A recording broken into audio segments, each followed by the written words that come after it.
Delhi NCR में मौसम का मिजाज बदला है। झुलसाती गर्मी से थोड़ी राहत जरूर मिली है, लेकिन दिल्ली वालों की एक बड़ी मुसीबत अब भी जस की तस बनी हुई है, पानी की किल्लत।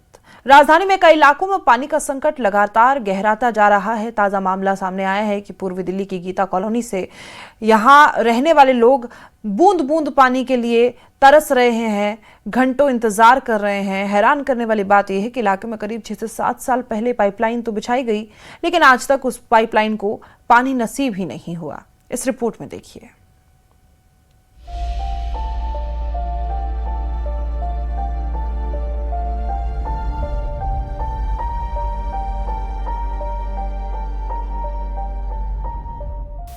आसमान में भले ही बादलों ने डेरा डाल दिया हो और मौसम सुहाना हो गया हो, लेकिन दिल्ली के गीता कॉलोनी के घरों में छाए मायूसी के बादल छटने का नाम ही नहीं ले रहे। दिल्ली की इस घनी आबादी वाले इलाके में पानी का हाहाकार मचा है। सुबह होते ही यहाँ के लोगों का दिनचर्या पानी की तलाश से शुरू होती है और रात पानी के इंतजार में बीत जाती है। लोगों का कहना है कि उन्हें पीने के पानी के लिए कई कई घंटों तक इंतजार करना पड़ता है। जब सरकारी टैंकर आता है तो मानो सड़क पर पानी की जंग छिड़ जाती है। पानी एक थोड़ा लेट आता है, 8-9 बजे तक आता है, इसलिए भीड़ ज्यादा होता है, आदमी इकट्ठा हो जाता है, क्योंकि आदमी की ड्यूटी जाने की परेशानी होती है। अगर टाइम से आ जाए पानी तो थोड़ा प्रॉब्लम कम हो जाएगी, और पानी फिलहाल ले दे के तो ठीक ही आ रहा है। पाइपलाइन है पर उसमें पानी नहीं आता। पाइपलाइन तो बहुत पहले डला हुआ, आज तक पानी आया नहीं। पाइपलाइन डला हुआ है, ये हो गया 6-7 साल। रोज गाड़ी आता है, रोज ऐसे ही भीड़ है। एक गाड़ी आता है, भीड़ ऐसे लगा रहता है। और सत्संग वाला रोड खराब है, उसमें गाड़ी जाता है नहीं सफेदा। पानी का दिक्कत होता है। कभी एक गाड़ी में क्या होने वाला है, दोनों तरफ का जुगी का पानी लोग कितना भरता है। लेकिन इस पूरे संकट की सबसे हैरान करने वाली और सिस्टम की पोल खोलने वाली कहानी कुछ और ही है। स्थानीय लोगों का आरोप है कि इस इलाके में पानी की किल्लत आज की नहीं है। करीब 6 से 7 साल पहले बड़े जोर शोर से यहाँ पाइपलाइन बिछाई गई थी। लोगों को उम्मीद थी कि अब उनके घरों के नलों से पानी आएगा, लेकिन सिस्टम की सुस्ती देखिए। साल बीत गए, सरकारें बदल गई, लेकिन इस पाइपलाइनों में आज तक पानी की एक बूंद भी नहीं पहुंची। पाइपलाइन है पर उसमें पानी नहीं आता। पाइपलाइन तो बहुत पहले डला हुआ, आज तक पानी आया नहीं। पाइपलाइन डला हुआ है, ये हो गया 6-7 साल। नहीं, टैंकर से भरा जाता है। भीड़ तो होगी, 16-17 आदमी का एरिया है, तो भीड़ होना लाजमी है। वो भी आती है, कभी एक भी आ जाती है। ये एक दो इससे ज्यादा नहीं आती। तो एक ही टाइम आती है, अलग अलग टाइम आती है? अलग अलग टाइम होता है, कभी होता है इसके साथ में आ जाता है, कभी हो जाता है 12 बजे आता है, कभी होता है 3 बजे आता है, ऐसे आता है। पानी हो जाता है, पानी रोज आता है। दिक्कत कितनी होती है? दिक्कत तो गर्मी में नहीं होगा ही होगा। हमको अंदर टूटी पानी आता नहीं है, और हम लोग कैंटर से ही पीते हैं, तो हमें तो कैंटर से ही लेना होता है।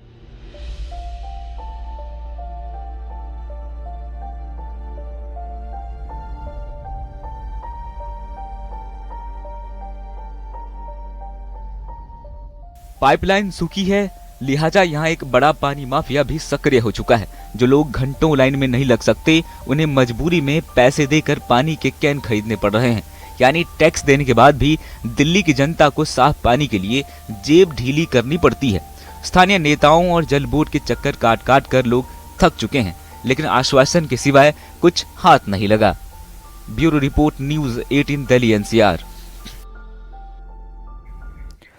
दिल्ली में भीषण गर्मी के बीच जल संकट गहराता जा रहा है और इसे लेकर लोगों में गुस्सा है। दक्षिणी दिल्ली की देवली विधानसभा क्षेत्र में संगम विहार के L1 ब्लॉक में पानी की भारी किल्लत से लोग परेशान हैं। महिलाओं का गुस्सा फूट पड़ा। महिलाओं ने आप विधायक प्रेम चौहान के खिलाफ जमकर नारेबाजी की, पानी दो के नारे लगाए।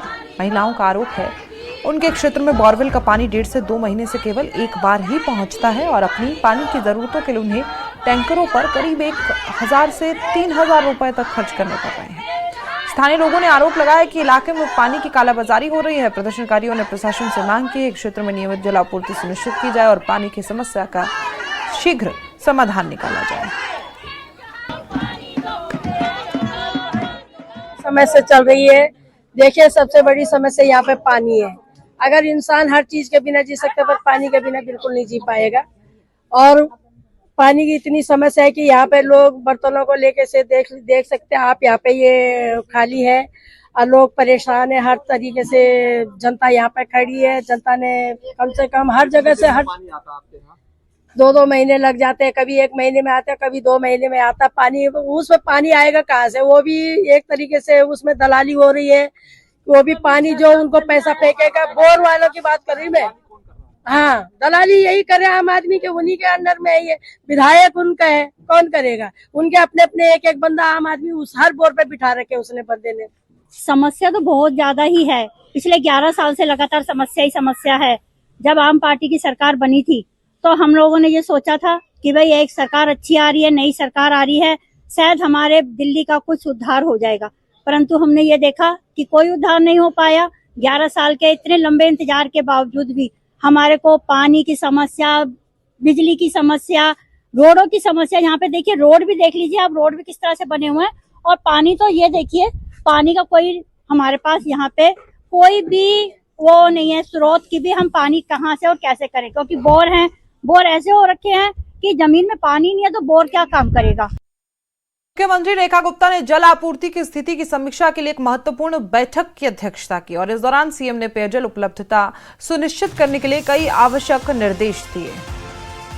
साथ ही सीएम ने कहा कि जनता को राहत प्रदान करने के लिए हरियाणा से अतिरिक्त जल आपूर्ति की व्यवस्था की गई है। इसके तहत 980 से ज्यादा जल टैंकरों का उपयोग किया जा रहा है, जो प्रतिदिन 6000 से ज्यादा चक्कर लगाकर विभिन्न क्षेत्रों में पानी पहुंचा रहे हैं। साथ ही कहा है कि दिल्ली में पानी संकट से निपटने के लिए युद्ध स्तर पर काम चल रहा है और हर व्यक्ति तक पर्याप्त पेयजल पहुंचाना सरकार की प्रतिबद्धता है।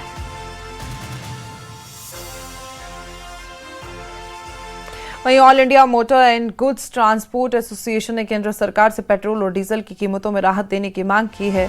संगठन का कहना है कि अंतर्राष्ट्रीय बाजार में कच्चे तेल की कीमतों में उल्लेखनीय गिरावट आई है, लेकिन इसका लाभ अभी तक आम उपभोक्ताओं को और परिवहन क्षेत्र को नहीं मिल पाया है।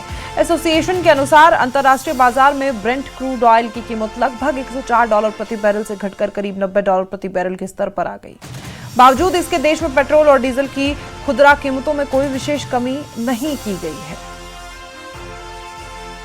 देश के समस्त ट्रांसपोर्ट व्यवसायियों की ओर से हम माननीय प्रधानमंत्री और माननीय पेट्रोलियम मंत्री जी से अपील करना चाहते हैं कि अब जब खाड़ी देशों में युद्ध विराम हो गया है और कच्चे दामों के रेट जो भाव हैं वह दिन प्रतिदिन कम होते जा रहे हैं, कहाँ $108 तक रेट चला गया और अब $90 तक रेट आ गए हैं, तो क्योंकि ट्रक व्यवसाय और ट्रांसपोर्ट व्यवसाय एक ऐसा असेंशियल सर्विस के तहत आता है जो लोगों की आममर्रा की रोजमर्रा की जरूरतों को पूरा करता है। अतः हमारी आपसे पुनः अपील है और विनती है, अनुरोध है कि इसका जो बोझ है, जो रेट आपने पिछले 11-12 दिन में ₹8 के लगभग बढ़ाए हैं, उसको पुनः विचार करके उसको कम करें और ट्रांसपोर्ट सेक्टर को अपना इसमें रिलीफ दें ताकि आम जनता पर इसका बोझ न पड़ सके।